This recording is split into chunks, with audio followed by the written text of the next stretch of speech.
అమ్మాయి ప్రేమ కోసం తహతహలాడిపోతాం. ఆ ఒక్క అమ్మాయి కోసం ఎంతో మందితో కొట్లాడతాం. ఆఖరికి ఫ్యామిలీతో కూడా కొట్లాడతాం. అదే ప్రేమ అమ్మకైతే చూపించము. ఆ అమ్మాయి కోసం ఎక్కడ లేని ప్రేమంతా చూపిస్తాము. వదిలిపోయే ఓ ప్రేమ కోసం అంత ప్రేమ అవసరమా? అది శాశ్వత బంధం కాదు, మిగిలిపోయే ఒక జ్ఞాపకం మాత్రమే.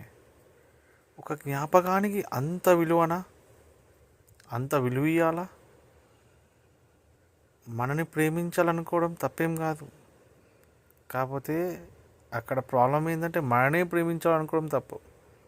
తనకి మనతో పాటు ఇంకోటి ఇష్టం ఉండొచ్చు, మనకన్నా ఎక్కువ ఇష్టం కూడా ఉండొచ్చు వేరేలో పైన. అందుకే ఎప్పుడు కూడా మీరు ఒకటే అనుకోండి, ఈ కాలంలో మంచి అమ్మాయిలు అంటూ లేరు. మానవత్వం ఉన్న అమ్మాయిలు అసలుకే లేరు. కాకపోతే అమ్మలాంటి అమ్మాయి అని అనుకోవడం చూడండి, అది పెద్ద తప్పు. మన అమ్మలాంటి అమ్మాయి ఉండదు, ఉండబోదు. ఊహలో తిరగకు, నిజానికి రా. ఎక్కడనో లక్షలనో కోట్లనో ఒక్కడుంటారు. ఆ రాత నీకుందని నువ్వు అనుకుంటే ప్రయత్నించు. కాకపోతే దొరికితే నువ్వు అదృష్టవంతునివే.